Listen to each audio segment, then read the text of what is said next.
Start of the episode. Welcome back, everybody. My name is Jared, and we are on the OP Open Peace podcast. Today, we will be discussing racism and violence, basically any general forms of hatred, starting with our own region here in the Middle East. And apparently there was something going on in the news that I missed. Could one of you guys knows what it is? Tell me about it. I think Amir might be your best man for that. Why don't you explain what's happened, Amir?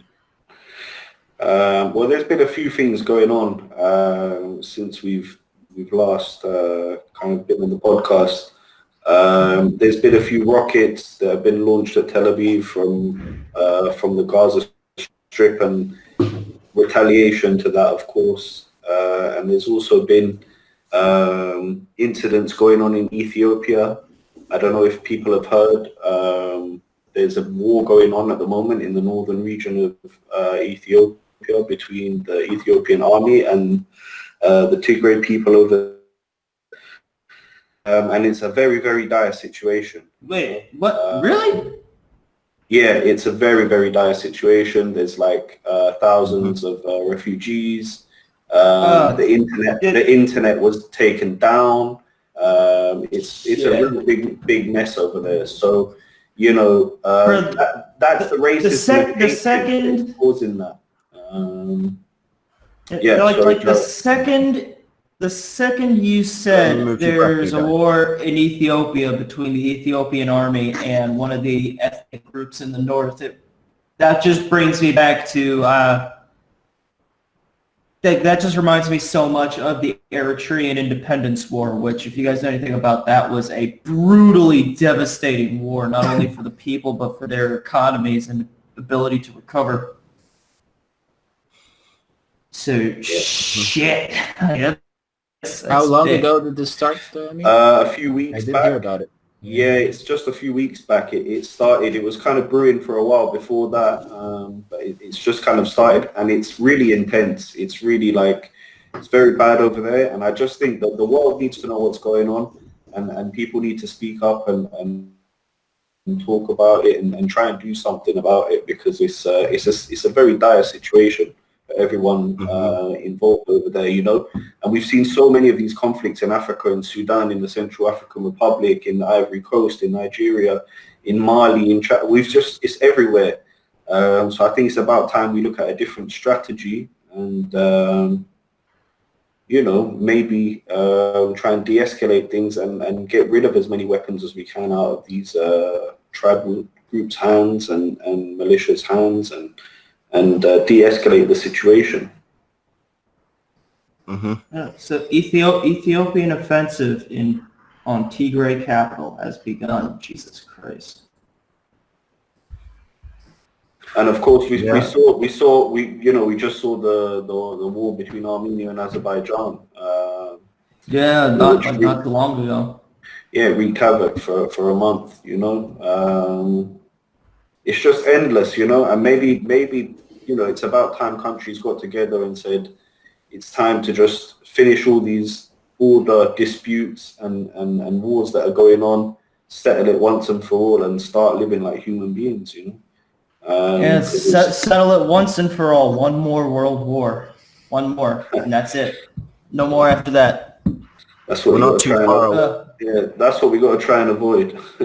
Yeah.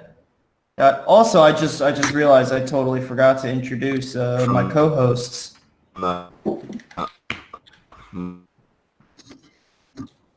So Kane's lost in the ether. Yeah. That's what's going on. Am I back? Wonderful. You're good, Kane. That sucks. Yeah, you're back. Yeah, I was just... So, I don't know what you were saying, but I was just saying... Yeah, I was hearing snippets of you trying to introduce people, Jared. Yeah, I was just saying I totally forgot to introduce you guys. I introduced myself, went right into it. So, my bad. I'm joined with Kane, Amir, and Abood, my good friends and co-hosts here, and start getting to the bottom of some of the shit going on in the world, guys. So, war in Ethiopia we just got done with a war in Azerbaijan and Armenia. Mm-hmm. Tel Aviv got hit by rockets. There was something about an Iranian dude, Amir just telling me. Tel Yeah. Aviv got hit by rockets. Why didn't I hear it? Did this happen today? Did I miss because of No. Shabbat? No. It happened like I think like 10 days ago or like a couple of Okay, weeks then ago. I'm aware. Of 10 days ago. Okay. And the Iranian, basically a nuclear scientist over there, one of the top guys over there in Iran was Yeah, I heard hit about that, in Tehran recently. And you know, we're the ones that live here on the ground, and same for the people that live over there in Gaza that have to suffer over there in the situation that they're in, and same for the people that are in the West Bank. Everyone here is in a dire situation, really, and you know, it's about time that these people in the Middle East over here had a chance to live a life without having these threats on them all the time. Yeah, If that's whether you're an Israeli and you've got threats of rockets and stabbing attacks and car ramming attacks, and if you're a Palestinian where, you know, anything can happen, you know, potentially if you're in Gaza and the IDF go in or there's any type of operation, it's going to be a very scary time for you. And the fact is, we've been in this reality now for 100 years, and it's about time we make a change. Not quite 100 years. It's been 100 years. We haven't. It's 2020 today. The Arab riots and the so you're counting in Hebron, you know, these are things that started back 100 years ago. So he's right. I was just wondering when you were counting from. Yeah, but yeah. Yeah, 1920s is about right. 1920s, 1930s. That's when it all kind of started. You know. Also, before we continue on with this subject, I just want to make one thing clear to our audience, is that on this podcast and this channel, we don't play suffering currency. Pain is pain. And even though some people suffer in different ways, groups suffer in different ways on both sides of this conflict, suffering shouldn't be happening at all. We're not going to act as if one side, you know, is wholly responsible just by virtue of them not suffering as badly as another. Absolutely. You know, because we're not going to play the game that they play over in the West. We're not playing that. We're not trading suffering cards. We're not doing that. Pain is pain, and it shouldn't be happening. We're going to speak out against it, and we are going to attack it with all the same vigor on all sides. It should not exist. So just making that clear to the audience. Yeah, can I just say, the West, the media in the West is too politically motivated to represent things properly. And we're not... Especially over here. Here too, definitely. But we are trying not to be like that. I'm sure we all have our political opinions, of course, but none of that matters when it comes to people getting hurt and killed. So really, we can put that aside. I think any serious analyst of the issues in the Middle East or in the world, in fact, you can't always let your own biases get in the way when it comes to people that are being harmed. But most people do. And certainly I know what you mean, Kane.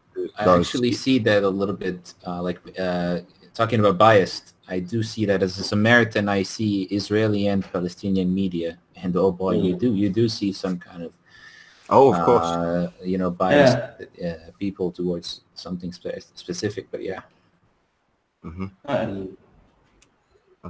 like most.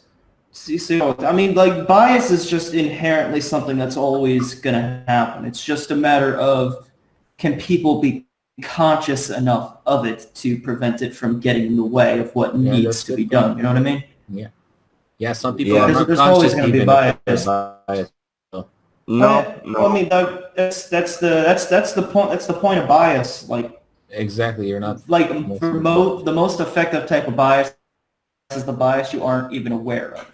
And that is most of the biases people have. I mean, like I have my own biases, and some of them I'm aware of, some of them I'm not, some of them I'm vaguely aware of. We all have them. It's nothing to be ashamed of. Every single person is biased.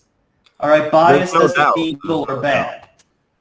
Yeah, there's no doubt that it's far, far easier to see bias in other people than it is to see in yourself. Because, like, that's the nature of the human condition. We're not, we're not great at being self-critical. And when we are self-critical, we're often too self-critical and of the wrong things. But that's another thing anyway. Exactly. But maybe, Kane, what you're saying about being self-critical, maybe that's something, though, that both the Israelis and the Palestinian societies need to do a little bit. Because I think at the end of the day, speaking on the Israeli side for sure, there's definitely injustices and misdoings to the Palestinians that are going on, and some of them are on a day-to-day basis that need to be tackled. And some Israelis are not even aware of these things. You know, they're living their good life, they're happy out, and they're not aware of what it's like to have to go through a checkpoint twice a day just to get a bit of food to feed your family. And they don't know the kind of abuse that some small percentage of some of the security forces may behave in. And the same also goes medical. Also medical, not only for work. Some people do go through that for medical. Oh, yeah, for medical as well, for all sorts. Yeah, for all sorts. But also on the Palestinian side, to understand what it's like to be an Israeli and to constantly be in fear of something happening, and having a history of a people that's been chased around the globe for like 2,000 years and been kicked out of their homeland and has just come back and has just fought now for 100 years, pretty much constantly, and is still got ongoing attacks, on a day-to-day basis at the moment. Well, not day-to-day basis, but on a monthly basis, on a fairly regular basis. But that brings into a good point, Amir. I believe there was a famous YouTuber called John Green who, on doing a crash course episode on Israel-Palestine, it was kind of an alright episode, but he said something that really rung true, is that this conflict is just evidence of both sides failing to recognize the legitimacy of the other's narrative. Yeah, I think that's 100% right. That's 100% right. And I think, you know what? Maybe we can challenge the Israelis and challenge the Palestinians and say, you know what, guys? Okay, we've lived in this messed up way for 100 years now. How about for the next generations, we give them a chance at a normal life, and we say, we bury the hatchet, we come up with a deal, whatever that deal may be, 1 state, 2 state, 3 states, no state, I don't know, whatever. Okay, and you bury the hatchet. We go back to the mandate. Yeah, whatever. I think at the end of the day, any solution that's going to work, it has to work for both countries, Kane won't even entertain that joke as a possibility. He's just like, no, I'm not. No. don't even joke about that. We're not giving the land back to the British, but but no, said in your accent is very ironic. Well, listen, I'm a Jew and an Israeli first and foremost in my mind, no matter what anybody else thinks of me. And I don't really care, for the, I was born in England, but it's never been my home spiritually, and I've never felt at home there. So, I don't even think about such things when I speak about my opinions. But you're right. We need to find a new kind of solution, though. You're right. What we've been doing so far is not working, and it is about coming to the deal and figuring out how to compromise, which with all this bias in the way is very hard to do. One of the narratives is that there's conflict of opinion about is obviously the land, right? And I see that a lot. One thing is the land, and then other thing might be racial reasons. Do you know what I mean? I think it is. I think a large part is. Yeah, well, that brings us into our next discussion here, discussing race and the wider conception of the world. And can I give a hot take here for a second on race here in Israel? All right, so, fellas, after living here for 4 years and seeing firsthand the type of shit that goes down between Arabs and Palestinians and the ideas of this being a racial conflict is a very, how do I put it, non-indigenous way of looking at it. That's a very, like, American or, like, Western import kind of view of the whole situation going on here, which is why you see a lot of people try to draw parallels between, like, white Americans and black Americans back home. And like, I'm going to be honest, I don't see it. Because, like, hold on. Because I'm going to tell you, as somebody who was born and raised in America and somebody who comes from a mixed family, audience, by the way, I was raised in a black household. My stepfather is black. My little brothers, half-brothers, I guess you could say, are black. I'm very invested in black issues over in America. I have skin in the game. I have blood in the game. So if you hear me say anything that sounds as if I'm talking like a black guy, just know I'm not black. I know I've never had experience as being a black man. But it's there. But people I love it's very much. Close to home. Yeah. Yeah. Exactly. So just know, internet, that if it sounds like I am trying to be a white ally, I'm not being a white ally. I'm trying to make sure my little brothers don't get executed like fucking animals on the street. That's all I'm trying to do. So, and the relationship I see with whites and blacks in America does not compare in any way. And there are a lot of people in America who try to draw that comparison, like, oh, Palestinians are like the black people of Israel and everything. But but it's nowhere near the same. The history is entirely different. The prejudice between the groups is, you just can't compare them. Like, yeah, like, prejudice is prejudice, but it's not born of the same place, and it doesn't interact, and the groups don't interact with each other in a way that is in any way seems familiar to me as somebody who came from America, living with that shit. To me, it seems a lot more like the shit that went on in former Yugoslavia, in Bosnia.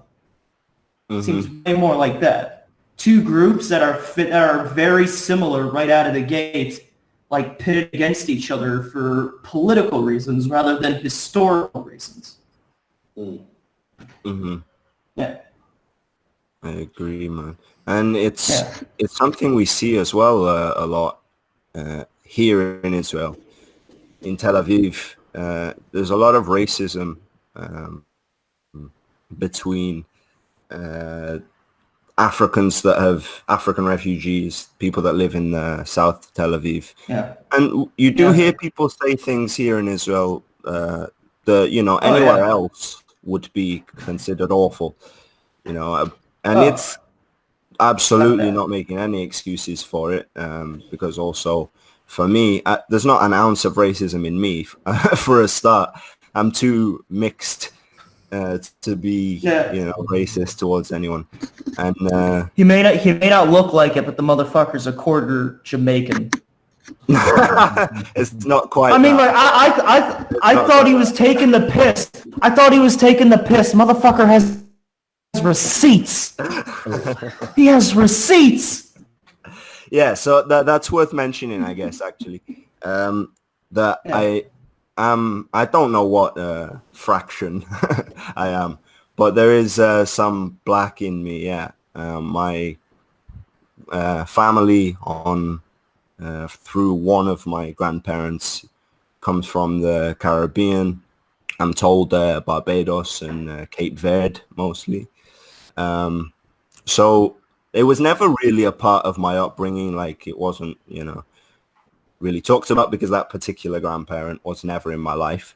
But I have always identified with it, I think, more strongly than my dad, who, you know, he doesn't really identify with it because of that one particular parent who, you know, he has a personal issue with.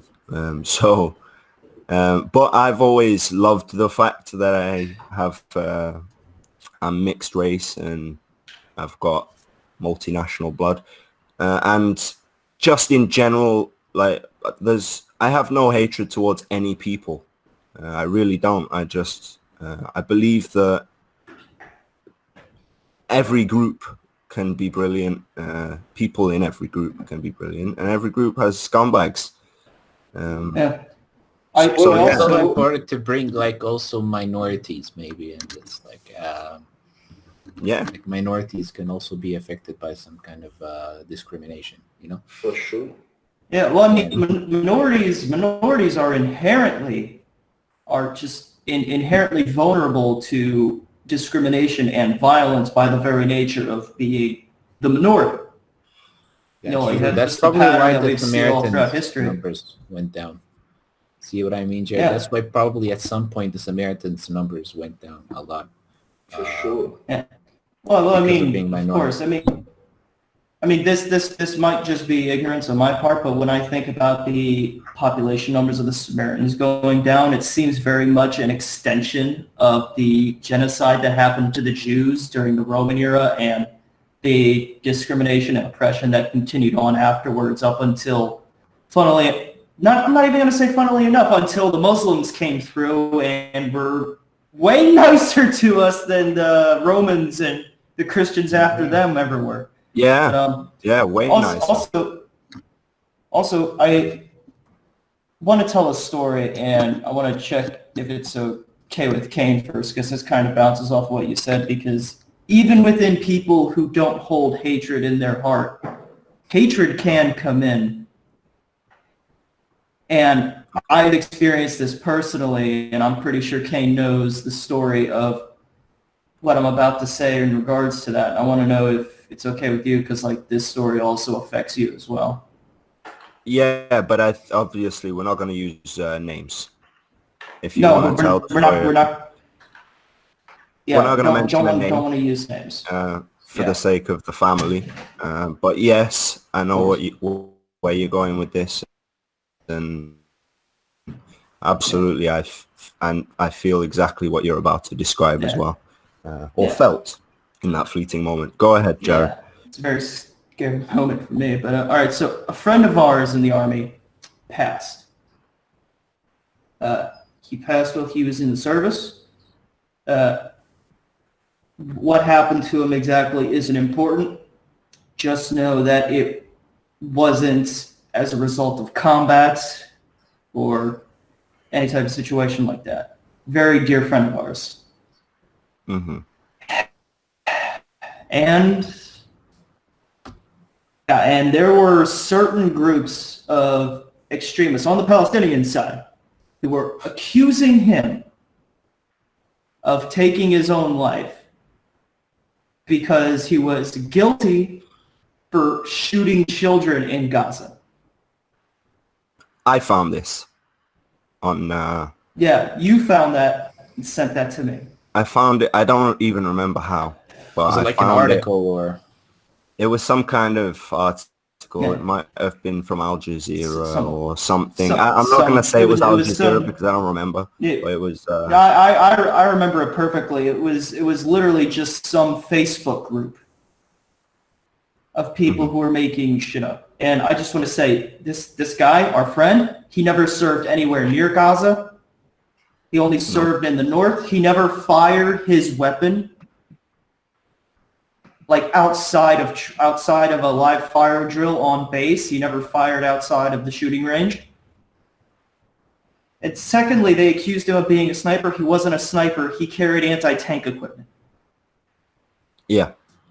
And I just want to say, like, when I saw that, for a moment, hate got into my heart. And I'm say this is something I feel very ashamed and scared of looking back on, because in that moment, I felt hatred, legitimate hatred for Palestinians and Arabs in general in that single moment because of the lies and slander that were spread at a good man, a good friend of mine, in a moment where I'm in the middle of grieving his loss. Yeah. Well, I think, And yeah. Well, I've got something to add to that, just because within that same article or same post that was made, they not only said this about this one friend of our mutual friend, they also said it about a separate friend of mine who also passed as well whilst, well, I think home from base, but I could be totally wrong. But she was serving, and they said something, well, similar to what they said about our other friend. I don't know that I felt hatred for Arabs or Palestinians or in general like that, because I think there's no shame in it whatsoever, but Jared's more emotional than I am, emotionally, like, you know, passionate and heated, and I was very, very angry, but I'm able to be kind of more objective, but it was still, there was still a rage in me. Thankfully, it had nothing to do with race, because I've seen so many polar opposites in so many different communities throughout my life, my pretty short life, and so I'm it's well embedded in me to believe always that there are good people in every group. But I totally understand where you're coming from, though. So this kind of hatred comes from it's lies, right? It's because of the lies. Yeah, it was literally the propaganda. I mean, like, as stupid as it sounds, Star Wars had it right. Like, anger leads to hatred, hatred leads to suffering. Because it was literally that. It's like, because like I was so angry in that moment, in a mixture of grief in seeing this slander against a good man, which I knew to be untrue. Yeah, libel. That was, I guess. And that's scary. And like, looking back on it, it scares the shit out of me that like I'm capable of that, because like I never thought myself capable of feeling that emotion, of feeling like legitimate hatred. And looking back on it, I'm kind of glad it happened, because it showed me that the people who put those messages out on the internet, that kind of disinformation, that those blatant lies about the other side, want to turn us, whether Israeli or Palestinian, into the monsters their propaganda says we are. And for a brief moment, they succeeded in me. And I am scared of that. I am ashamed of that. But it taught me a lesson about how truly powerful the propaganda and emotions are when it comes to this conflict. It's good that you can learn from it, though, Jared. You know what I mean? It's a very good thing that you can learn from it. And I just want to add on to that story, because we're kind of going that way, and it leads us nicely into our next topic of violence. So I have people that I know that about 3-4 years ago were in a bar in Tel Aviv, and a terrorist walked in there and opened fire and killed a couple of people. And somebody that's quite close to me, you know, a friend of a friend of a friend, was actually shot in the head. And luckily, miraculously, doctors were able to save him. That was just one incident of terrorism that has affected my life. Also, my next door neighbour in England was killed in the 7/7 bombings in the UK, in London. And you know, I also No shit, really? Yeah, my next door neighbor, he just got on the wrong train in the morning, and that happened to be the day of the 7/7 bombings, and so may he rest in peace. So many people got taken that day, bro. Yeah. And obviously over here in Israel, I also have a very close friend who was stabbed by a terrorist just while she was walking down the street. Somebody just jumped her and started stabbing her, literally just for being Jewish, just for being Israeli. And of course, all the kind of sporadic fighting with Gaza has affected my life since my kibbutz is quite close to there. You know, rockets and stuff like that during wars. You know, we recently actually, you know, experienced, you know, last year there was like a huge rocket barrage of 700 rockets in the space of a few days while my best friend was over here, which stopped us from traveling down. So, you know, it's a big thing in my life, and that's just one person, and that's just like somebody who's only lived here for not that long, you know. So imagine what it's like for Israelis that are here for their whole lives and that have been here throughout everything. And it's not to minimize the other side at all, because the Palestinians as well, just as much suffering, if not more, I would say. You know, at the end of the day, the people in Gaza under Hamas Islamic Jihad over there. They suffer from like Hamas rule. They suffer from the Israeli military retaliation. Big time. Propaganda also. Don't forget the propaganda. 100%. Yeah, and I was about to say, like, in the violence of people who live here their entire lives makes them a more, what's the word, receptible, I guess would be the word, to the propaganda by the extremists. Susceptible. Who just want to kill. Yeah, susceptible. My bad. And if you continue on that, Jared, susceptible to also the hate you talked about, like the guys who do that. I mean, yeah, like, that was when I. But that was like maybe a fraction, you know. Imagine if they have that hate, but like amplified throughout the years. You know, maybe that's what causes those people to do what they do. Yeah. Yeah, well, like that's what I'm saying. Like, the emotion I felt in that moment was very brief, and that happened to me after only living here for a few years at the time. Like, it was like 3 years, and I felt hate. And I was very susceptible to the propaganda in that moment. I can only imagine how much it can affect people who've been living here their entire lives.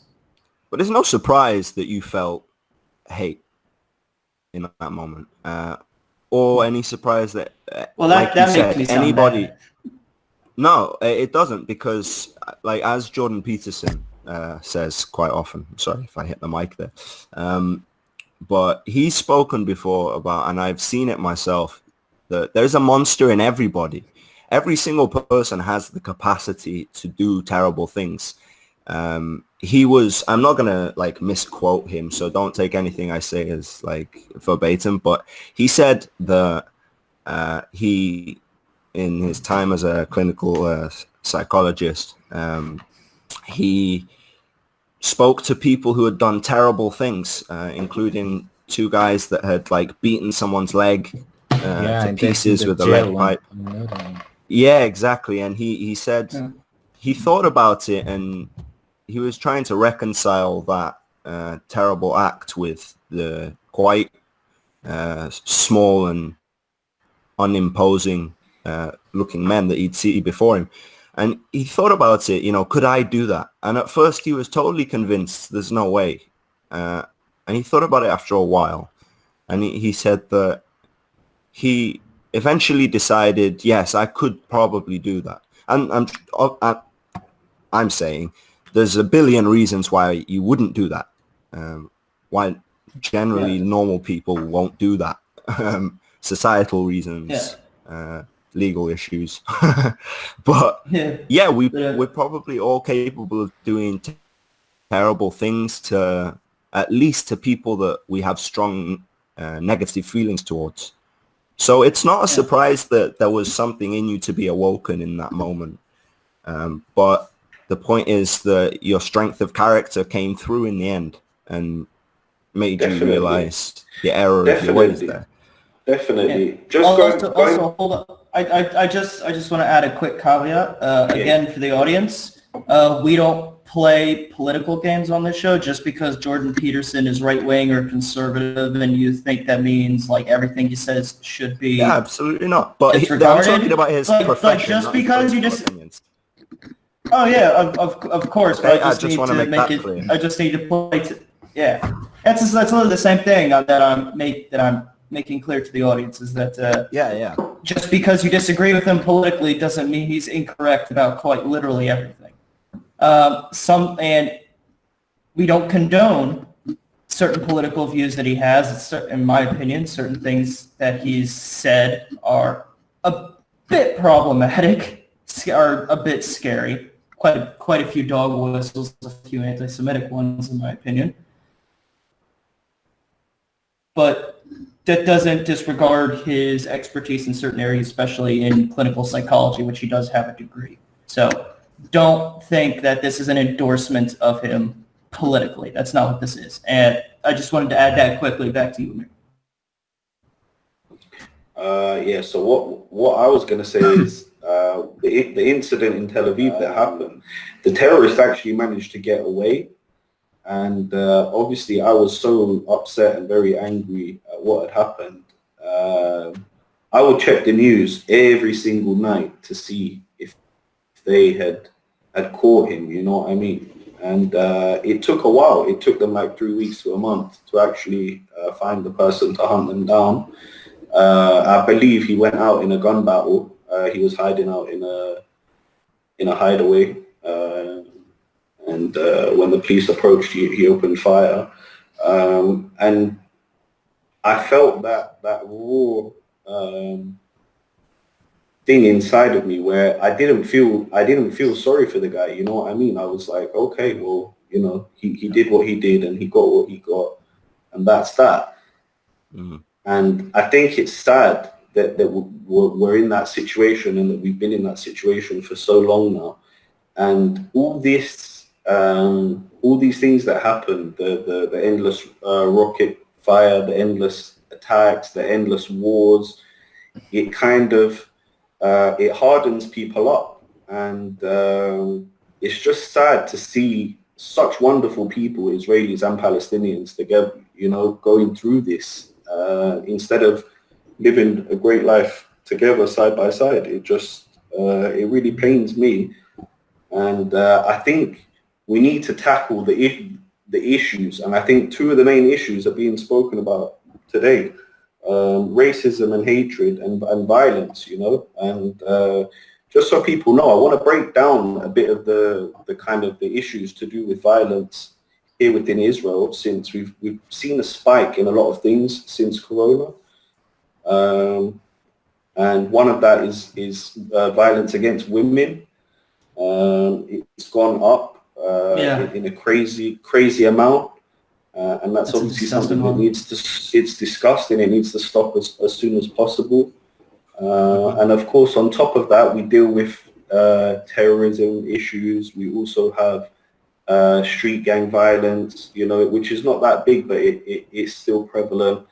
And then we also have violence in the Arab community, which is skyrocketed in the last few years. You know, there's so many guns and weapons out in the streets and in the villages, and something needs to be done to address that. You know what I mean? I would definitely feel a hell of a lot safer here if, say, the amount of guns in the public were like 80% less. That would make me feel a lot more comfortable. And, you know, it just goes to show that these things cost people's lives, guys. That's what people, I think, in other countries don't really realize. There was a school teacher. One second. Can I make a quick joke about something? Okay. Yeah, just 1 second. I just want to mention there was a teacher from Ramle who was just walking home from school, and she was just caught in between a clan warfare, and she got a stray bullet that hit her straight in the head and killed her. You know, and these are things that go on almost on a daily basis in some of these villages. When did that happen? So that happened about, I think it was like 4 or 5 months ago. Unfortunately, so things like that happen so often that we so don't hear often, about so all of often. them. Yeah, and so these are the issues we're facing here. You know, it's multi-dimensional. It's not just one thing, and I think they need to be broken down and tackled one by one. Really. Yeah, absolutely. Yeah. They really do. Yeah. So before we go into the next transition here, I just want to make a quick joke. It's a bit cute when I hear people who aren't from America complain about the amount of guns on the street. Just saying. I was actually going to mention that it's possible that comes from the fact that you grew up in England and I grew up in England as well. So, but to be honest, look, there's a lot of violence there too. People beat the shit out of each other on a daily basis, and stab each other. Just because you can't get guns doesn't mean people won't stop killing each other. It makes it harder. Don't get me wrong. Acid attacks. But harder is better. They're a lot less. Jared, they're a lot less deadly. I mean, that's what I'm saying. Like, just because it doesn't eliminate the problem entirely, it does make these attacks a lot less deadly. Especially because, like, when I was yeah, but you're talking about people walking around with life-changing injuries because of some of these attacks. Oh yeah. Which I'm not gonna say that it's worse than death. Because there's plenty of to be argued for quality of life, especially in certain situations. But you have to take into account the human element that those people, whether or not they should feel like they have nothing left to live for, a lot of them still will, because depression sets in and things like that. So, you could say that it's almost worse in a way, what happens there. Yeah. There's definitely an argument made. Yeah, but school shootings in America, like big problem. Random shootings in America, and there are shootings in England too. But don't even get me started on the fucking shootings in America. I have very conflicted emotions about it, which we'll explain at a later time. My conflicted position on this particular issue, but I want to segue off into our next part of talking about violence, and this is one we're going to need to lean on you, Abood. Inter-Palestinian violence, specifically in the West Bank, or in areas under PA control. Yes. Because we have a friend who also lives in the West Bank. He's not Samaritan like Abood, but we do kind of worry about having him on the show, as we're worried he could be attacked for the opinions he might place on this show. And I want to just even for talking to us potentially. Yeah, even that. I just want to ask you, Abood, because you live over there and you're not, you're Samaritan, but you live amongst Palestinians, and they seem to respect your community, talking to everybody as sort of like an outside observer. Yeah. Kind of, that's what it sounds like to me. I just want to get your opinion as somebody who lives there. Yeah. About how serious this inter-Palestinian violence is over there. Yeah, you see, I think I completely understand my friend's case, because there's a lot of Palestinians who are really sensitive about whatever you say. Even mentioning like the word Israel can be a little bit kind of offensive. There's many people who don't like you to say Israel, because that's like you're kind of legitimizing this the country. They want you to say the inside, al-dakhil, and if someone did get caught famous for saying Israel, he might get followed and eventually hated for saying that. But violence, the kind of violence that we see inside the Palestinian cities, I think it's it's definitely.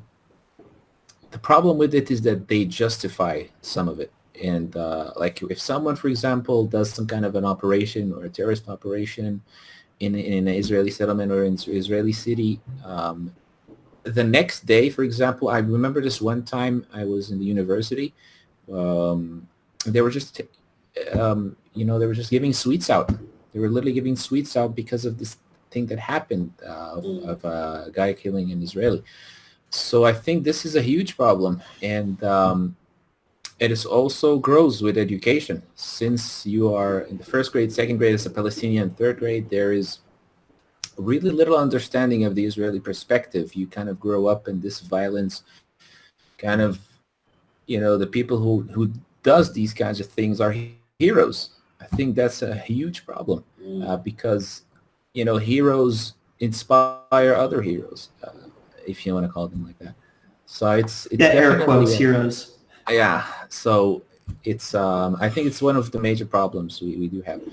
As a Samaritan, I literally go from Palestinian cities to Israeli cities almost every week, right? And it can kind of put you in sometimes an identity crisis because of the differences of you're interacting with people with different beliefs and different opinions, but it kind of also shows you an really interesting side. And it also makes you understand better how hard it is, the mission that we have here for peace. But at the same time, I always say, like, hey, we're living with both people, we're managing to cooperate, but at the same time, I also remember that I'm kind of a special case. I talk Arabic perfectly. They understand us Samaritans as the Israelites from the book. I'm sure the Quran mentions the Israelites, and they are the people of the book, so they really treat us very well. But when it comes to the Israelis, it's not the same case. So we do see it. Yeah. We do see it. It's the Zionist entity. Well, that's a big problem, Aboud, and we can touch on that a little bit, because I think there's lots of Israelis that they don't know that much about the Samaritan community. They don't know that much about your guys' history. They have no idea, and it's not everybody over here, but a small percentage of people might immediately be combative as soon as they hear the word Samaritan, instead of thinking, oh, that's my brother over there who believes in an ancient form of Judaism which is older than the Judaism that we believe in. And we have our holy place, Har Gerizim, which is a beautiful, one of the most beautiful places I've ever been to be honest with you. And I think it's about time that, Israelis did start to get to know the Samaritan community and other minorities as well. Israel is full of minorities, guys. We have Bedouins here, we have Circassians here, we have Druze here, we have Armenians, we have Ahmadim, we have Black Israelites, the Hebrew community down in Dimona. We have ex-Soviet community, the Chicago Black people. We have Ethiopian community, we have Yemenite community, Moroccan communities, American communities, French communities. Don't forget Vietnamese, Chinese. Did you mention Karaite? Yeah. So it's about. This is the point. There's loads and loads of different people. So isn't it? It's about. You could go on and on. Like people don't understand exactly how diverse this country is. Like they think like, oh, it's all like Ashkenazi Jews and Arab Muslims battling out. When no, first of all, even the Jews aren't that simple. Did you even mention Kurds? I don't know if you said that one. Yeah, Kurds as well. But even within the Arab and Palestinian communities, you have so many different types of people.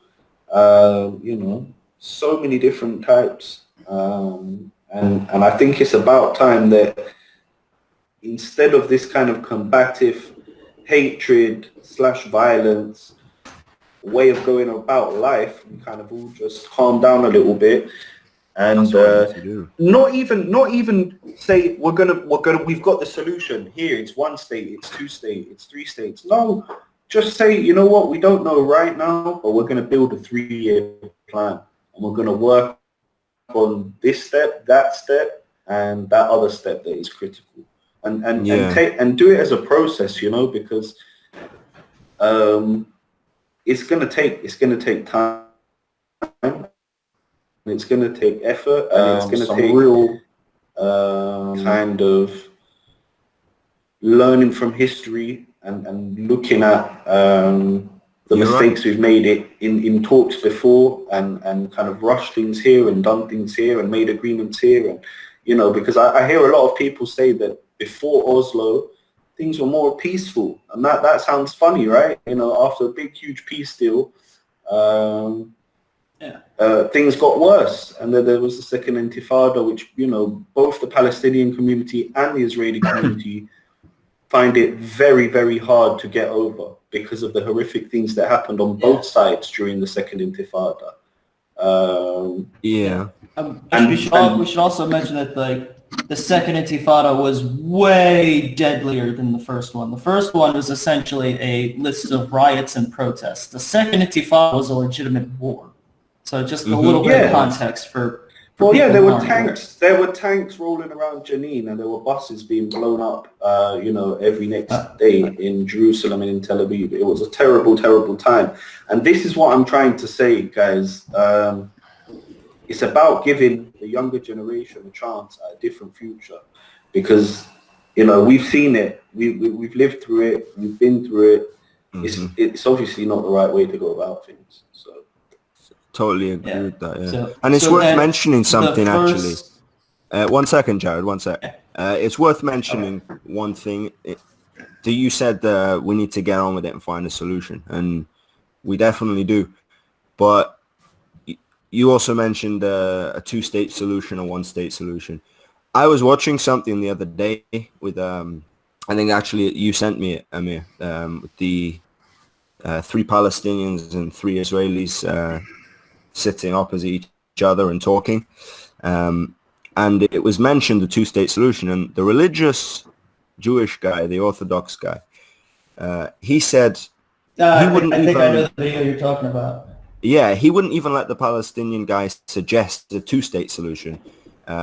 When he was being quite reasonable the rest of the time, all of a sudden he was like, no, we're not even going to talk about a two-state solution. If you want to talk about a two-state solution, then we're going to fight.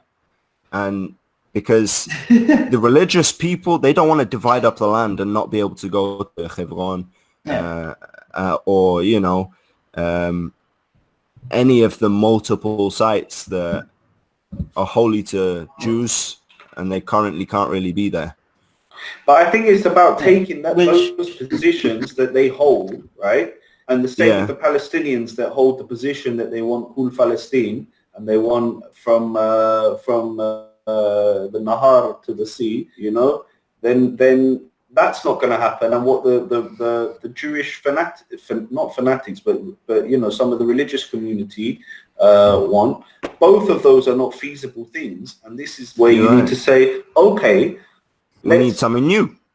Yeah, we need something new. We need a new plan. And to make everyone happy. Huh? Exactly. And personally, I think we can do it. And it should involve Israelis talking to Palestinians directly and Palestinians talking to Israelis directly, and all the other countries that want to help out and put in their hand in this, you know, ahlan wa sahlan, welcome.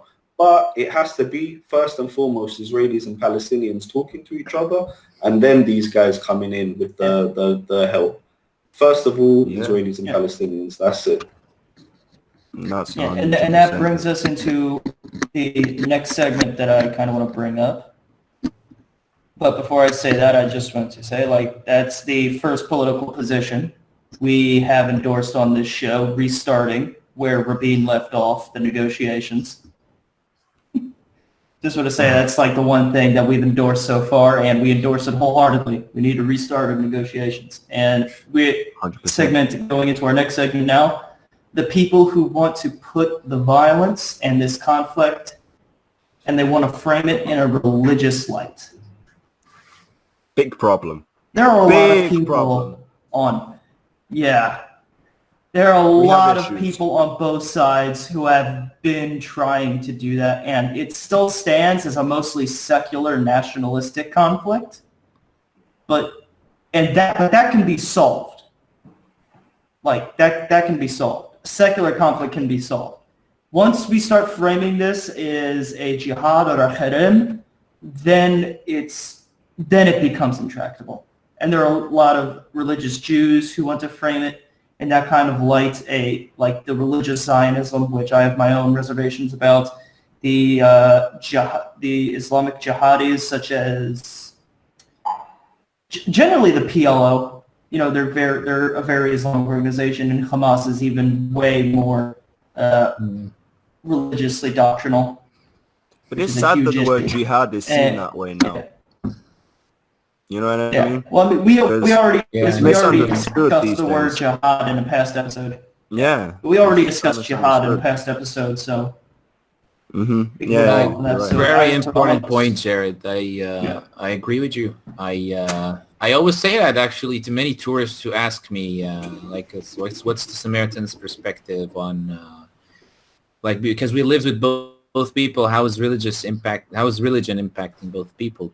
Definitely, like any kind of negotiations are going to be affected by what religion also impacted the people with. So it's a huge thing.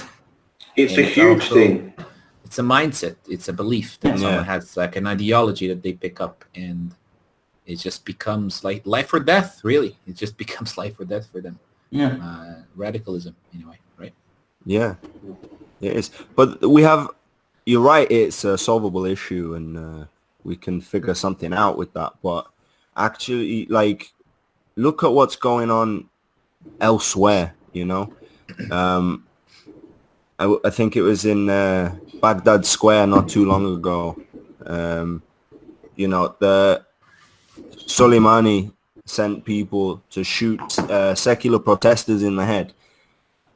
You know, they were just protesting the extremism that's going on in the you know, Muslim community in certain parts of it. And there's plenty of Muslims that are, you know, want to live just peacefully, and they want to keep their religion, but not to the extent that they're being forced to by somebody, you know.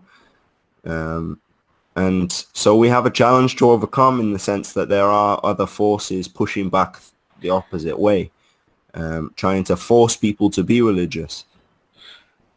Well, I think you know, you've hit the nail on the head there, Kane, because it comes down to, you know, I am this. I put myself in this box, whether it be religious Jew, Haredi, Sunni Muslim, Shia Muslim, Sufi, Alawi. You know, you could put yourself in the box, and this is what I am, and all the other guys, you know, forget about we're the best, basically. And I think at the end of the day, it should take us to look inside all of our different communities and look inside ourselves to kind of think, hold on a minute, you know, I hold these beliefs, but it doesn't mean that the guy over there, sitting over there, who holds completely different beliefs, is any more wrong or right than I am. You know, especially when it comes down to religious things, you know, because at the end of the day, we're talking about belief. We're not talking about something that can be fathomed. It's something that is personal to each and every individual. And I just think that if we can do that, and if religious communities and non-religious communities, if they can both do that and accept, because there's hatred from secular communities towards religious people. I've seen it go the other way. It's not just religious people who have, you know, bad thoughts and things about secular people. It goes the other way as well. So I think all the kind of communities need. Yeah, what was that? Sorry, Jared. Oh, I was just going to say, here in Israel specifically, there's a huge conflict between secular Jews and religious Jews about like how much control over the day-to-day life and overall culture of the country there should be. And it's a huge point of tension. I mean, like, Haredim are almost reviled by the secular Jews of Israel. Like, almost reviled. Like, there's a whole set of slurs specific for Haredi Jews by secular Jews here in Israel. And if I'm going to be entirely honest, this is my bias showing. I kind of get it. We could say Like, sections of the demographic there earn it, but it's not. It's still not justified to hate on them because they're religious, and there are plenty that are religious and good people, and they love everybody. But yeah, there are. Again, I think maybe Amir sent this to me, or it could have been someone else. But there's is it Nas Daily, the guy? He's sitting there having a conversation with someone. So yeah, bubbly. yeah. Bubbly. He's a nice guy, and he's talking to this Haredi guy. And the second the religious guy realizes that he's, an Arab, he starts saying, no, Arabs are scum, Arabs are this, Arabs are that. And he'd get well. To his credit, he handled it very well. But that kind of thing happens. He did. That kind of thing does really happen. And I also, real quick, I just want to ask Abood, are there any major leaders in the Samaritan community who are giving a real tacit religious support to one side or the other? Are there any Samaritans who are framing like Samaritans should side with this flag or this flag and this flag only? And are they giving like religious justifications for it? Is there any of that going on? Short answer, Jared, is no. There's no specific one. We tend to, we will, first of all, it kind of like goes to the Samaritans who live here in Har Gerizim, because this area is considered Palestinian and Israeli. We obviously have more friction with the Palestinians than the Samaritans who live in Holon. So we kind of go through what the Palestinians go through also in some ways. So let me reframe that exactly what I mean. For example, I go through Israeli and Palestinian areas sometimes, and like from Israeli and Palestinian areas. So this can be kind of confusing for some Israeli soldiers, because you don't see a Palestinian going out of an Israeli taxi straight to the Israeli settlement without any, reason. But Samaritans can do that, and but Israeli soldiers don't know about us, and this kind of brings up some problems. And our leaders, they kind of try to contact both sides about us, try to get some support, get acknowledged about who we are exactly. And I'm not sure if I mentioned the story I'm talking about Cain here on the podcast. I don't know if you've mentioned it on the podcast, but you've told me before a few times, and it's terrible. I think since this episode is about violence, maybe I should just give it. It's a 1 minute, 2 minute story, Jared. In short, I was actually coming back from a driving license lesson. I was learning how to drive in Ariel. An Ariel settlement, kind of like 20, 30 minutes away from here. And basically I was with a Palestinian taxi and a Palestinian license plate, right? But I wanted to use an Israeli route to my village instead of the Palestinian route. So you see, we have some kind of advantage here. We can use both routes and save money and time. At that time, it was kind of like, remember that third intifada, they almost call it? The knife was one. about 7, 8, exactly. Knives and cars. Yeah. So it was like 9 p.m. and I went out of the Palestinian. I told the taxi, hey, can you stop here? It was a roundabout where I could just walk around. And he felt uncomfortable stopping there because there were soldiers. Although sometimes the most obvious things are the least suspicious, right? But he didn't like that. So he stopped after the roundabout in a few minutes. It was a really dark place. No cars barely crossing, and I had to use my flash to go back, and then my father would pick me up. I call my father, he answers, and then I see 2 people running towards me shouting. I'm like, whoa, okay. Then I see them getting more clear. There's got 2 soldiers, obviously, and one of them put the M16 right in my face and shouting, and his eyes were like he was, I don't know if he was scared or just really angry. But I remember my life was just in his little finger right there. That's how vivid I remember it. And I was like, Achi, teraga, ani shomroni, akol tov, I'm a Samaritan, everything's okay. He didn't know anything about Samaritans, never heard the word before. So his friend was like, okay, he removed the gun away, please show me your ID. Wanted to show him the Israeli ID, but at that time, unfortunately, I forgot it at home. I only had the Palestinian ID. And your name in the Palestinian ID is written in Hebrew, so you can actually read it. And my name, lucky for me, it gave him even more confusion, and he got more interested. My name in the Palestinian ID is Abdallah Cohen, which is like the most kind of opposite extremes. Exactly. Exactly. It's like Muhammad Cohen. You know, can you imagine? So he obviously got more confused, but he got also convinced of my story. My Hebrew was really bad back then, so that kind of backed it up. But you see, this happened about 2 kilometers away, only from my house, and that's why I want to spread this awareness that people with both identities apparently exist, and you have to kind of be careful. Yeah, I don't know if he would really have shot or anything, but that left me traumatized. It's possible. Definitely understand not that. to not to add to the trauma, but it is possible. Can I just reiterate something as well, Abood? Like as somebody who served, and somebody who knows, would have been in a position that could have been me, right? That soldier behaved in a way which is not right and not okay at all. He had no right or reason to point any weapon at somebody who's not threatening him in what way. So I just want to apologize because that's a terrible thing to happen. Yeah, on behalf of the whole IDF, that was a specifically illegal move from the training I had in Golani. You don't put your weapon up into somebody's face. You give a verbal warning to someone to stop. You were obviously stopped in this story, and if they don't stop, you fire at the ground.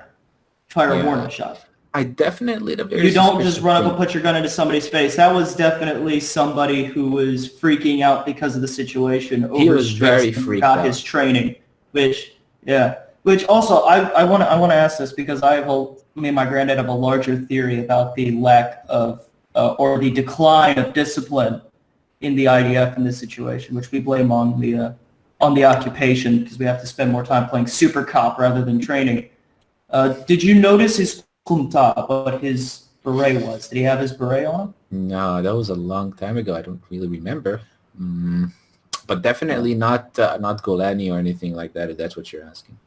Yeah, so I know it's because I was going to ask because Kfir seems to be the brigade that mostly does the stuff in the West Bank. Did he have any little thing that looked camouflagey kind of color? Not really, but now you reminded me. The whole time my father was on the phone, also because I didn't shut the call, and he heard all the screaming and all the noise, and he probably also got worried. For sure. Eventually, I went with the soldier and talked about the Samaritans for a few minutes and told me never to do that again.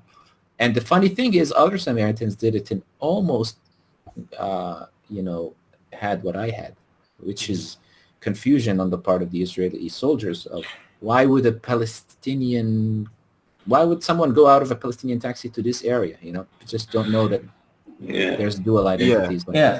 But to be honest, that's part of where the freak out was on his part. Just like a random person getting out in an area where you don't normally see using your flash and exactly. Yeah, using the flash and the soldiers are young and in the context of everything that was going on at that time. Yeah, I just wish they were more informed. Yeah, so that speaks to a few things. I think it suggests a need for education, greater scale of education about Samaritans. And as far as his actual reaction to it, him personally, kids, they need to have that trained out of them, obviously, but and people can be that speaks to a failure in training. It speaks to a failure in training that shouldn't have happened.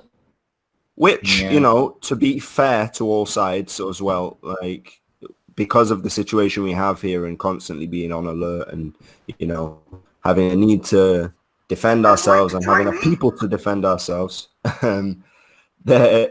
often like the training's not as long.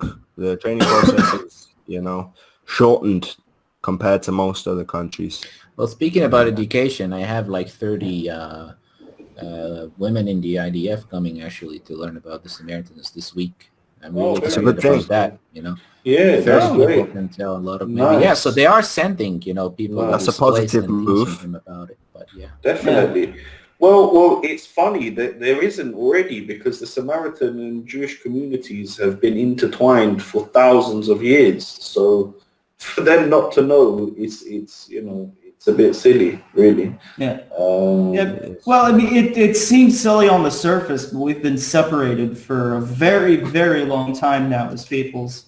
Yeah. Yeah, It's true. it's true. And, the thing is as well, if we educate everybody, there are still going to be some morons that don't pay attention in class and, forget what's a Samaritan. So the point is that those people cannot be the people posted with, where they have others' lives in their hands. To be a soldier, right now, I feel a little bit like the army just takes every able-bodied, like physically fit guy and puts him in combat. And it's not necessarily appropriate because, you need to be a thinking soldier that can really, Exactly. I mean, operate at a high level. Can I rant about this for a little bit? Can I rant about this? Because I have one and I really feel strongly on this. Like, the army is a sacred right. And the fact that like training has gone down the shitter, because like we've been taking people who are very young all the time and we have trained them to be the most professional army in the world for a conscript army since 1948.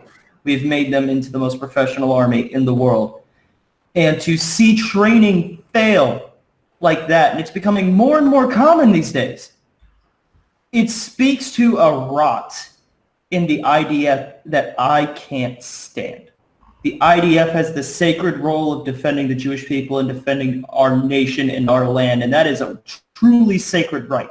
There's nothing more honorable than taking arms to defend your people, but that doesn't mean you go around waving your gun, because like that is a weapon of war. You respect that fucking weapon. Yeah. People think they're And to see this, and just to see this guy go in and do that, like it shows to me that the army is sacrificing training time in the interest of just getting people out there, because people who go in thinking they're going to be Rambo, they should have that beaten the fuck out of them in basic. Yeah, and people shouldn't be out in the field thinking they're Rambo.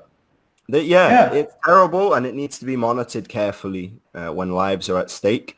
But it happens to lots of people. Also, this is a very short story, but there was a few years ago now, a British officer, he was in the military, and he had a fairly high rank, as I remember. He was the commanding officer of the guys that were in that area. And there was a shootout of some kind. There's, I think he was a Taliban member, the guy that was lying on the ground. I'm pretty sure this was in Afghanistan. And this British commanding officer who's responsible for everybody there with him walks over to the guy who's lying on the ground incapacitated. His AK-47's like, 20 feet away. And he shot the guy in the head. He's wearing a body cam, which he obviously forgot, because he turns to his subordinates and says, don't tell anybody I just did that. I broke the Geneva Convention. So that's the British military, which is far more of a professional military than the one we have here. Yeah. He was, of course, arrested and, punished. But that's the difference, Kane. That's exactly as the he should difference. have been. Yeah, because at the end of the day, right? I want to make this point. In a fixed country and in a decent society, what you just said happens, right? A guy that committed murder, like that army officer, was then arrested and put in jail where he belongs, right? And the same goes for Israel. So I know, you may have a few gripes about the training in the IDF and stuff, which is all, right and correct, and things need to be looked at. But if a soldier or if a member of the police or security forces are caught beating or stealing, and this has happened, Palestinians, and it is investigated, those people's place is not in uniform and it's straight away in jail. And that goes in complete contrast to what happens on the Palestinian side, which Aboud earlier mentioned. They could do an attack over in Israel and get sweets given to them back over there. And I think this is something that the Palestinians... I also want to bring up a point real quick. Yeah, 1 second. I just want to mention, I think that's something that the Palestinian society need to address themselves and say, is that right? Can we fix a lot of that? them are against it, of course. But exactly. Can we fix it? How can we fix it? Yeah, go ahead. But I also want to bring up the point is that when soldiers get caught doing illegal actions, following illegal orders, or committing murder, there also runs the chance that it becomes a political circus here in Israel, and the right wing typically jumps to the defense of the soldier to make sure the soldier walks free, and the left pushes for prosecution. Mm-hmm. Like, do you guys remember what was the name of that guy? What do you guys remember of? What was the name of that guy? Azule, who was in the same situation as that British officer, I think, down in Hebron, somewhere like that, where a terrorist who was already incapacitated, mortally wounded, paramedics are looking at him. Lazaria, and he just looked like he walks up and he's just like, I saw him twitch, so he put a bullet in the fucker's head. He walked free. No, he didn't. And the right wing jumped to his defense. He didn't, bro. He didn't walk free. He got convicted, man. I remember him getting off. No. He got. Sorry, hold on. I will retract that when I look this up, and if I'm wrong, I was wrong. That's exactly the difference. That's exactly the difference. He was convicted. I don't think he was given a sturdy enough sentence, but that's a different story. But he was convicted. Yeah. Okay. So I'm seeing. So I'm seeing it now. But it's worth mentioning that there are plenty of incidents where people do get away with it because there's not enough evidence. He was all right. So he was released after serving 9 months of his sentence after a parole board ordered his early release. He was released on the 8th of May, 2018, 2 days earlier than his original release date. Prison commanders granted him early release to attend his brother's weddings. In accordance to a decision the IDF made in 2017, about half of Azaria's discharge pay was withheld as a result of his conviction. I have to say I'm fairly cool with that. Azaria would have been entitled to $48,000 NIS and received $24,000 instead. I feel like that is more than fair for what happened there. Okay, so I was wrong. I retract what I said. Yeah. He did get some form of punishment. We can argue about whether or not it was enough, but I mean, either way, my original point still stands. When an Israeli soldier gets caught doing some fuckery like that, it still runs a chance of it becoming a media circus and becoming a political issue where the right wants to get him off. And the right wing being in power for as long as they have, they could very well make that happen in certain cases, depending. But yeah, it has happened. There was the Stephen Lawrence stabbings in England years ago. Not Stephen Lawrence. Wait, Stephen Lawrence, right? Stephen Lawrence, Damiola Taylor. That's it, yeah. Mm-hmm. Yeah, exactly. So and many hundreds of more, unfortunately, hundreds more. His death, his murder was the one that coined the phrase institutional racism, because that's when they really started to take a look at it and say there's something wrong here, because this boy, his death has been brushed off because of the color of his skin, and he had nothing to do with this. Like, there was no reason for him to get stabbed, and you know what I mean? Like, it's so we see it even in established countries established militaries and established police forces, that it happens. Well, I kind of don't like talking, like, are you saying established countries as in countries that are not Israel? No, no, Israel's I'm saying, established.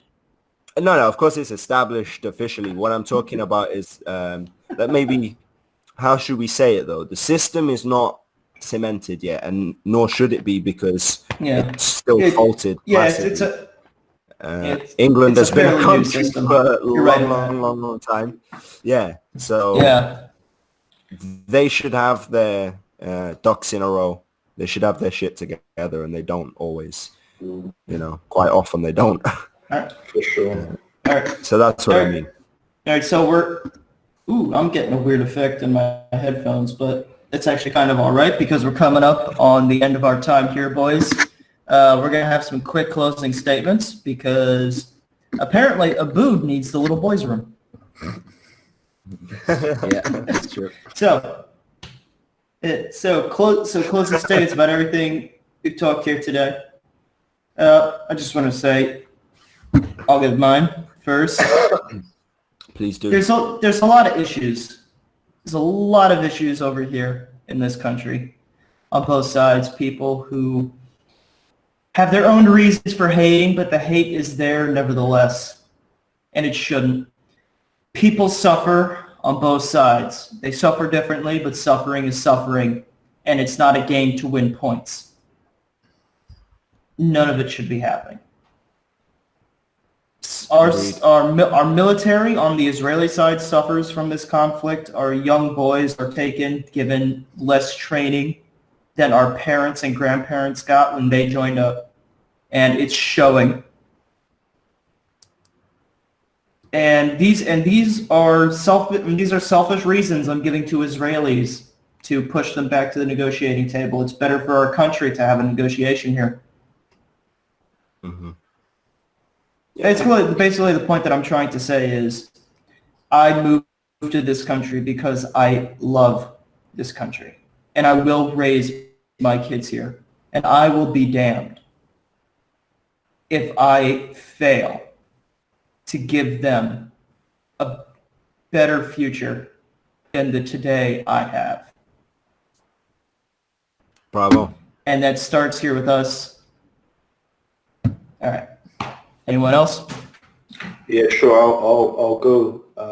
I just want to wrap things up by thanking you guys for listening, and hopefully you guys enjoyed it. We're going to get stuck into it in a few more podcasts coming up, and we really need your guys' support, to get this thing going and to bring awareness to such issues as the war in Ethiopia now at the moment, and any conflicts that are ongoing and that need solving. So thank you very much, guys, and keep listening and keep staying tuned in. And we'll see you next time. Sure. Right. I can also end this with also like reminding everyone the story that happened with me, really, with that soldier. I really wouldn't wish it on anyone because it did make me feel super vulnerable for a lot of time after that. And I just hope that people realize that definitely this is a really, really important thing. It's not a subject that we're just going to philosophize and just talk about for fun. It's something that we kind of have to do in order to make change, especially in the coming generations. And because I believe that if you are with an ideology or some kind of a belief or some kind of thinking, if it stays with you for many, many years, it just gets harder to change. So I just wish that we can do our best to maybe have as much positive impact on the world as much as possible. So Totally agreed. Thank you. Yeah, and so I'd just like to say that this has been a fantastic conversation, and I think we've gotten a lot of real stories out there that people can maybe be surprised by, and maybe it can raise a few people's awareness of what's really happening. But I want to appeal to you guys, the audience. I understand also that being in the Middle East You know, there's a lot of honor and embedded deep within the traditions. Like there's certain people that believe blood avenges blood, and it's not gonna end if we constantly take it out on each other because of terrible things that have happened in the past. And if you want to live in a nicer world, legitimately a nicer world where you are safe, your kids are safe, your families are safe, and you know you don't have to spend so much energy on hating people, that's going to be far better for all involved. So like Amir said, support us, put our message out there, and start thinking about your own perceptions a little bit. And you know, it's always good to challenge your own beliefs. So stay positive and stay educated, ladies and gents. That's it. We'll see you next time, guys. That's good. All right. This has been the Open Peace Podcast.